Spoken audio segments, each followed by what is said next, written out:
Selamat pagi, Pak Budi Karya. Oke. Terima kasih sudah mengizinkan Kompas, memberikan waktu kepada Kompas untuk mewawancarai Bapak soal evaluasi sektoral pemerintahan Bapak Presiden Jokowi gitu. Nah, kalau dari perspektif Pak Menteri ini, selama 10 tahun itu pembangunan konektivitas perhubungan itu rohnya itu kemana, Pak? Secara umum dulu. Jadi kalau kita bicara visi misi Pak Presiden Nawacita, ya benar itu konektivitas. Nah, untuk mencapai konektivitas dan mempersatukan Indonesia, banyak hal-hal yang dilakukan. Tetapi secara esensial, Pak Jokowi memiliki konsep bagaimana yang namanya Indonesia sentris. Artinya kegiatan-kegiatan itu tidak bertumpu di Jawa saja, Jawa sentris, tapi Indonesia sentris. Karena dengan konsepsi konektivitas dan Indonesia sentris, banyak sekali turunan-turunan yang kita kerjakan, sehingga nanti tercermin effort-effort yang kita lakukan di luar Jawa itu relatif signifikan. Dan itu justru menjadi satu andalan, bahkan beberapa tempat itu pertama kali dibangun. Lalu strategi besarnya seperti apa, Pak? Kan ini karena Nusantara skupnya luas dan PR-nya banyak sekali, Pak. Karena infrastruktur kan kita belum membangun sebelum Pak Presiden Jokowi ya. Ada pembangunan tapi belum seperti yang dibutuhkan gitu. Ada beberapa pendekatan ya. Yang satu adalah pendekatan bagaimana kita menjangkau daerah-daerah yang terpinggir pelosok gitu. Itu menjadi satu guidance sehingga kita membangun katakanlah bandara di Asmat atau bandara di Melawai dan sebagainya. Ini menjadi satu warna yang kuat dari apa yang kita lakukan. Sehingga di spreading di mana-mana. Yang kedua, kita memang punya diminta melakukan preferensi. Kita mengidentifikasi mana tempat-tempat yang paling produktif untuk dikembangkan. Sehingga dana yang kita miliki itu tidak kita sebarkan ke semua provinsi, tetapi ada dasarnya. Mungkin karena tadi sempat menyebut anggaran itu alokasinya mungkin seingat Pak Menteri akumulasi selama 10 tahun ini. Ya kalau di saya kan 8,5 tahun, 8 tahun lah gitu ya. Jadi average kita 45 miliar lah. Jadi kalau 8 tahun 45 triliun maksudnya, Pak? 1 tahun ya. Lalu Pak, selama 8,5 tahun tadi Pak ya, Pak Menteri, realisasi yang proyek-proyek besar atau proyek strategis nasional kalau boleh disebut, apa aja Pak yang bisa diceritakan dan bagaimana outcome-nya gitu sejauh ini? Kita ngomong sektor udara karena kita membangun 25 bandara baru, merehabilitasi ratusan bandara, karena angkutan udara itu bukan kebutuhan tersier lagi gitu. Sekarang ini menjadi kebutuhan primer bahkan ya. Lalu ada lagi kelas bandara-bandara yang klasifikasinya perintis ya. Perintis yang di kebanyakan maupun perintis yang di ketinggian. Lalu kita bicara laut. Kalau laut ini sama, ada yang dikelola oleh swasta, komersial. Kita melakukan evaluasi, memberikan regulasi, melakukan deregulasi, mengatur tata niaga dari kapal-kapal yang berhubungan baik nasional maupun internasional. Lalu di level 2 ada pelabuhan-pelabuhan yang kita kelola, ya, kita kelola dan sumber pendapatan dari mereka itu adalah APBN. Jadi katakanlah ada Bitung, ada Sibolga, ada banyak lah. Nah, selevel itu masih didarati atau dilalui kapal-kapal yang relatif komersial dan juga tol laut. Lalu ada satu lagi pelabuhan yang levelnya cuman domestik atau satu region gitu ya. Itu ada juga kita di ND dan sebagainya kita bangun. Nah, semuanya itu adalah satu konsep besar dan merupakan satu turunan dari apa yang namanya Indonesia sentris. Sehingga kita bangun di banyak tempat itu. Lalu kita bicara darat. Darat ini memang satu yang sifatnya masif lah ya, dan banyak interaksi pada manusia. Nah, darat ini kita mengidentifikasi bahwa bus itu, angkutan massal itu tidak menjadi preferensi masyarakat. Ya, tidak menjadi preferensi masyarakat. Nah, oleh karenanya kita improve mereka. Dengan apa? Dengan menstimulasi, mensubsidi by the service di 10 sekarang 14 kota, di mana kita harapkan kalau disubsidi mereka mampu bersaing. Kalau mampu bersaing, kendaraannya jadi bagus ya. Nah, ini kita lakukan dorong dengan by the service. Sekarang ini ada paling tidak ada 14 kota. Pertama kali kita kasih gratis. Ya, gratis, lalu di chart dengan tidak mahal. Nah, ini cukup berhasil di beberapa kota, bahkan paling tiga kota ya. Ada Medan, ada Solo, dan ada Bogor yang mulai mengerjakan sendiri. Karena konsepsi dari buyer service itu kita memberi ruang selisih antara cost-nya dia dan kemampuan dia bisa menghasilkan uang. Nah, kita subsidi. Nah, dari tahun ke tahun, ini kemampuannya naik. Subsidinya berkurang. Subsidi berkurang, mulai kita kurangin. Kita mulai di tempat yang lain. Medan katakanlah, sudah relatif semua mereka tangan sendiri. Jadi tidak ada lagi APBD atau APBN yang kita berikan seperti Jakarta ya, dia melakukan sendiri. Lalu yang terakhir berkaitan dengan kereta api. Kereta api ini punya dua karakteristik juga. Satu, angkutan massal perkotaan di kota-kota besar. Yang kedua adalah angkutan antar kota. Ya, saya mengulas dulu yang di darat berkaitan dengan ide kreasi yang sudah deliver seperti MRT, LRT, bus dan sebagainya. Dan ini menjadi penting karena kalau kita bicara mengenai kota itu akan hidup, sustain, dan juga ramah lingkungan apabila digunakannya angkutan massal. Nah, oleh karenanya, walaupun sekarang ini terlambat, ini tetap kita laksanakan. Ya, kita laksanakan, ada MRT, LRT, ada BRT dan sebagainya. Harapannya masyarakat itu kembali atau berminat untuk ke sana. Tantangan kan udah 8,5 tahun, Pak. Jadi tantangan utama apa sih di masing-masing matra itu, Pak? Di perkotaan itu karena ekspektasi masyarakat terhadap transportasi, mereka itu pernah lah ke luar negeri membandingkan. Nah, itu menjadi tantangan tersendiri.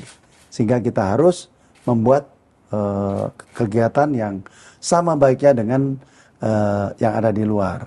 Nah, ini sudah dibuktikan kan, ada MRT, LRT, lalu BRT. Nah, tantangan yang paling besar itu justru dari industri. Industri, Pak.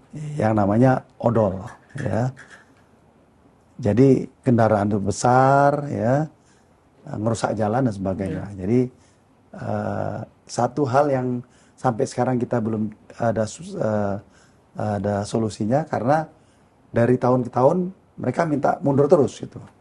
Saya jadi menteri di sini 2016 ya, 16 gitu. Udah ketemu.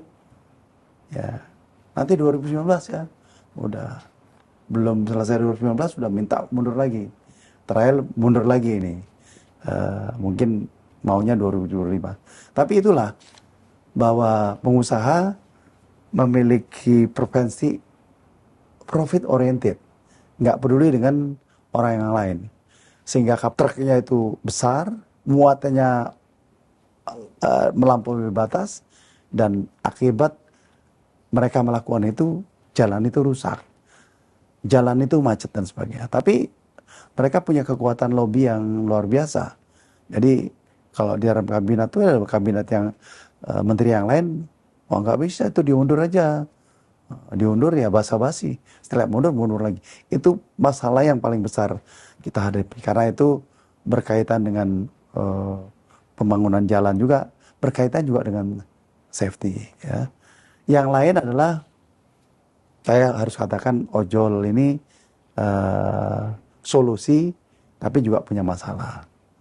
Saya jelaskan solusi karena memang masyarakat perkotaan ini kan ingin hidup lebih praktis, bahkan tidak memiliki kendaraan juga nggak apa-apa gitu. Nah, sebenarnya preferensi ini baik gitu, supaya mereka memaksa diri untuk menggunakan itu. Tapi odol ini kan by law belum mumpuni, ya. Jadi secara undang-undang belum kita ini, dan kita lagi dalam proses untuk mencari cara supaya ini dia tetap ada regulasinya, tetapi tidak mengganggu hal-hal aturan internasional. Nah, ojol ini jadi masalah karena jumlahnya banyak sekali dan kita harus lakukan itu. Nah, yang lain adalah fiskal, ya. Jakarta termasuk atau satu-satunya provinsi yang punya daya bayar yang baik karena mereka kan 80 triliun ya bisa melakukan itu. Wilayahnya sedikit. Nah, untuk di daerah di luar Jakarta, mereka nggak punya kekuatan fiskal. Jadi event itu yang namanya MRT, kan itu patungan antara pemerintah dengan daerah untuk membangun dan mengoperasikan gitu. Jadi event itu namanya kota besar seperti Surabaya, Bandung, mereka nggak punya kemampuan fiskal untuk membayar itu. Satu lagi challenge ya di udara lah ya, karena akibat COVID itu banyak penerbangan yang menggrounded pesawat-pesawatnya, baik masalah besar maupun kecil. Nah, kita punya masalah itu, tapi di sisi lain market itu berjalan dengan bagus ya. Sekarang ini pergerakan atau movement yang ada di Soekarno-Hatta itu sudah hampir sama dengan sebelum 2019. Sedangkan bandara-bandara yang lain praktis lebih kurang. Ya. Pak, tadi saya pengen masuk satu-satu Pak. Jadi yang untuk odol dan ojol saya satukan itu kan di darat semua itu. Dengan persoalan tadi strateginya apa Pak ke depan Pak? Yang satu pengen penundaan, sementara yang satu regulasinya belum masuk semuanya. Gimana? Jadi kalau yang ojol ya, kita akan berpikir keras tentang regulasi yang bukan diskresi. Bisa nggak gitu? Kalau sekarang kan diskresi. By law itu diizinkan gitu. Kementerian Perhubungan punya kewenangan untuk memberikan diskresi apabila ini menyangkut hajat hidup orang banyak. Maka kita akan regulasi. Nah, nanti dalam pembuatan undang-undang yang baru kita akan cari cara, ya sekarang belum kita tahu.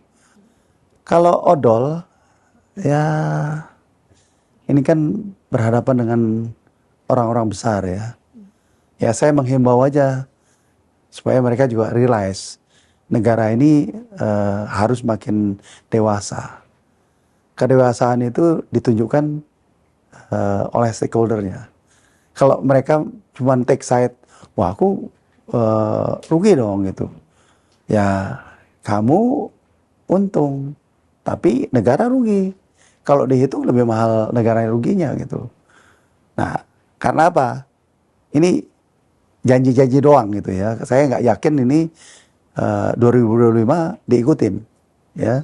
Karena udah 3-4 kali ini dimundurin terus gitu. Dalam format mereka ya cost structure-nya begitu, nggak bisa diperbaiki.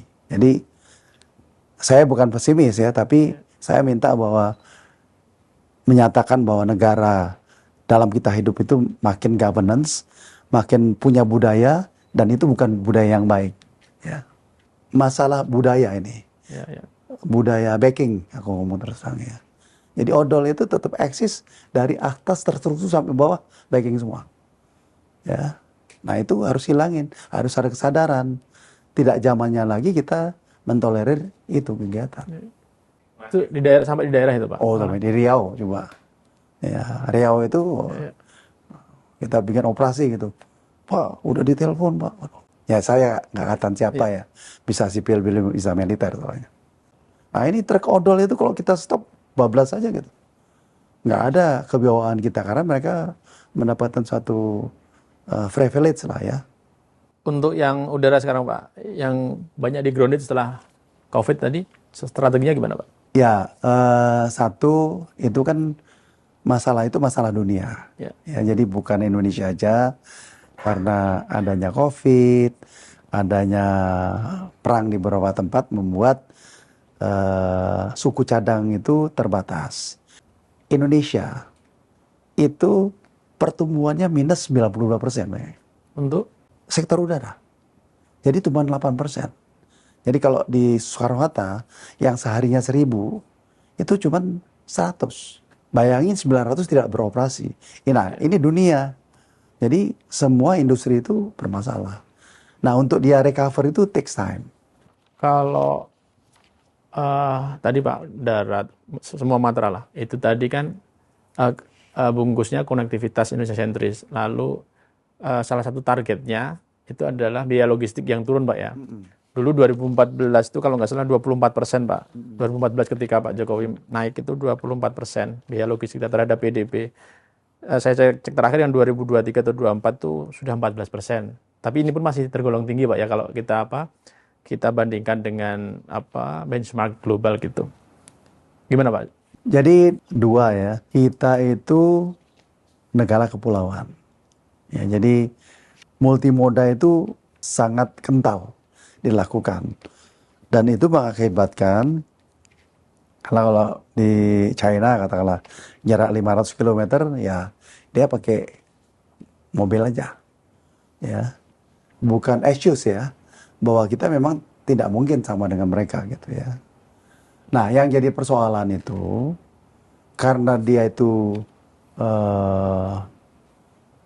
double handling, bahkan triple handling, menjadi mahal.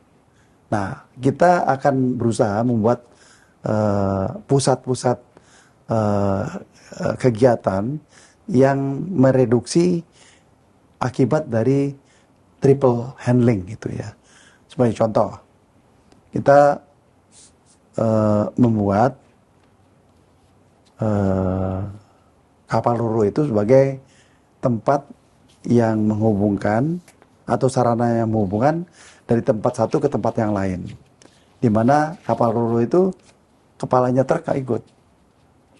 Dari sini masuk kosong, truknya balik di sini, sampai sana Surabaya dijemput ada truk.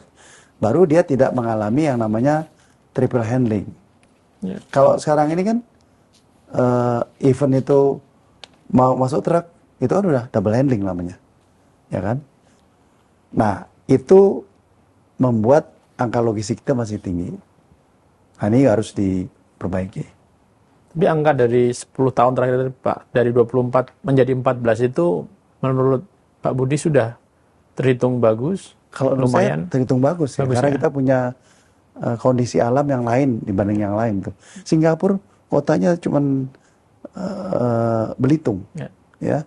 Dia masuk, ditambah mereka juga manajemennya bagus, sehingga barang itu kalau transshipment nggak kemana-mana, di situ aja, balik lagi langsung pergi gitu. Nah, segitu ya. Kita kan banyak pulau dan itu tidak mungkin nggak dihitung sebagai waktu berhitung. Dan targetnya ke depan 8% kalau nggak salah Pak ya? Ya. Mungkin 5 tahun ke depan 5 tahun, 8%. Karena tua kapal pelni itu jadi sering terjadi kecelakaan gitu. Apakah ada rencana Pak? Atau minimal 10 tahun terakhir, kenapa belum ada pengadaan untuk pelni Pak? Yang dibutuhkan masyarakat sebenarnya ya. Jadi gini ya, saya mau katakan dulu, perhatian Pak Presiden terhadap timur dan laut itu besar banget. Ya. Ada perintis, Ya. ada tol laut, ya, dan alokasi anggarannya juga besar. Ya. Nah, kalau kita bicara mengenai Pelni, ya memang kita belum maksimal lah ya memberikan dukungan kepada Pelni karena harusnya satu shipping company itu harus ada barang dan manusia. Uangnya itu ada di barang.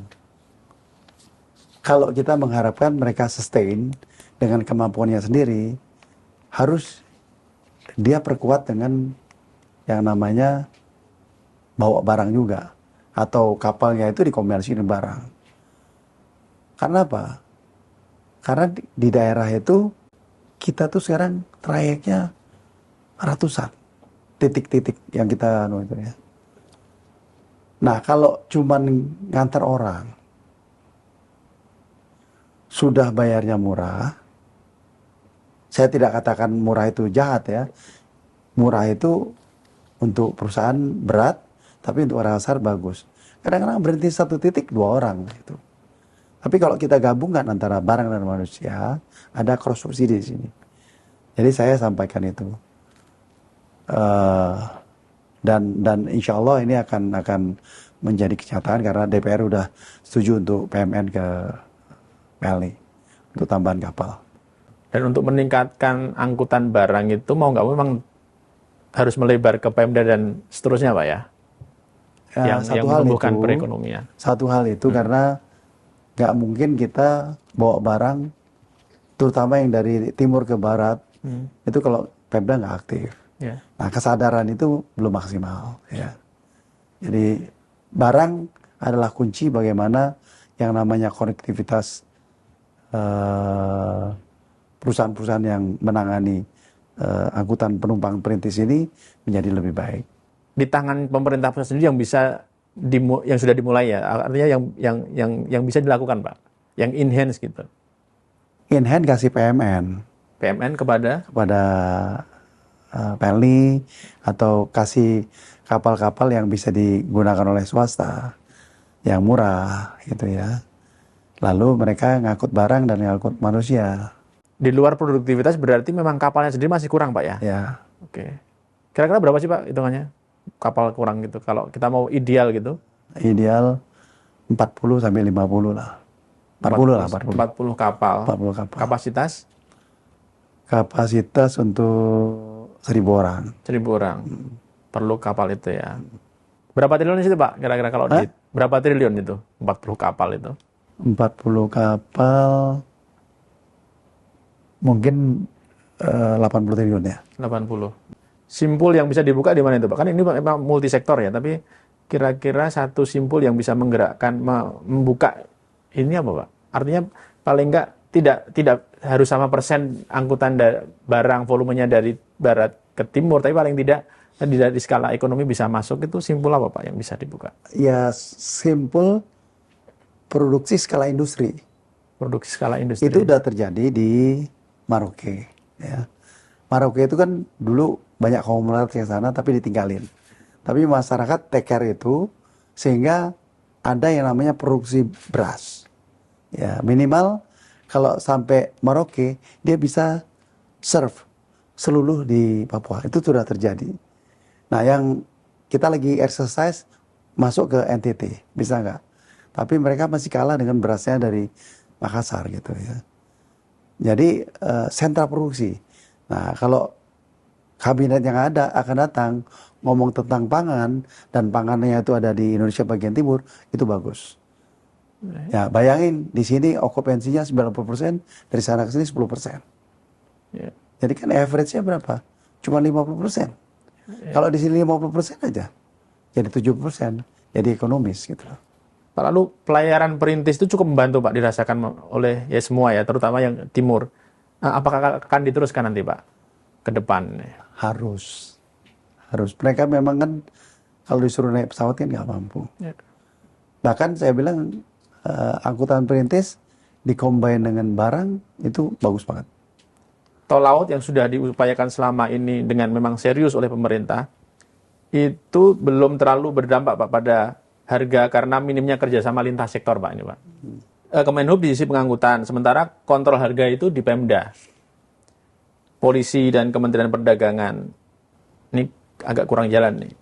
Lalu ada monopoli tol laut oleh pengusaha tertentu. Ya. Ini gimana nih Pak? Ya itu benar semua gitu. Jadi kita memang jalan dengan satu kaki ya. Jadi nggak bisa cepet gitu ya. Karena memang Pemda, Samatio gitu ya. Kerja keras. KL yang lain juga nggak melihat ini sebagai satu prestasi mungkin ya.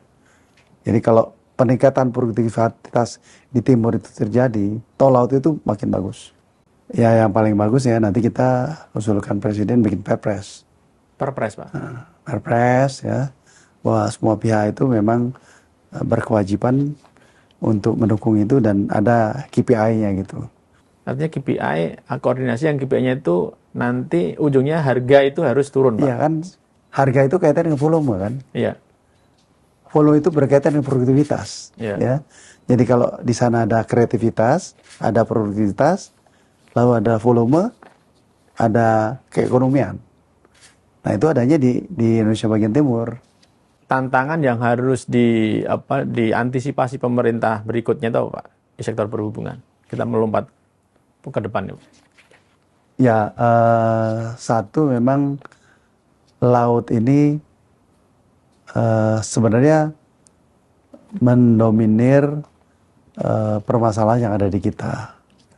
Jika kita bisa memaksimalkan pergerakan laut ini dengan bagus, pasti banyak hal yang bisa diselesaikan, terutama berkaitan dengan produktivitas ya.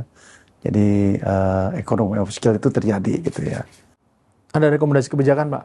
Secara rekomendasi kebijakan untuk ke depan yang konkret untuk ada beberapa persoalan, terus ada tantangan ke depan. Kira-kira berdasarkan pengalaman Pak Budi. Satu mengenai odol. Oke. Ya odol harus ada perhatian pimpinan tertinggi sehingga itu tidak terjadi. Karena itu kan mafia semuanya. Kalau nggak ada dorongan. Sebenarnya Pak Presiden sudah melakukan itu, tetapi lobby-lobby para pengusaha yang menggunakan odol itu lebih canggih. Itu yang pertama. Yang kedua, ya seperti yang diwawancara tadi, kapal-kapal Penly ataupun kapal lain yang ditugaskan di Indonesia Timur lebih modern lah ya, lebih baru ya. Sehingga satu sisi diminati masyarakat, tapi fungsi RoRo itu ditingkatkan pada mereka.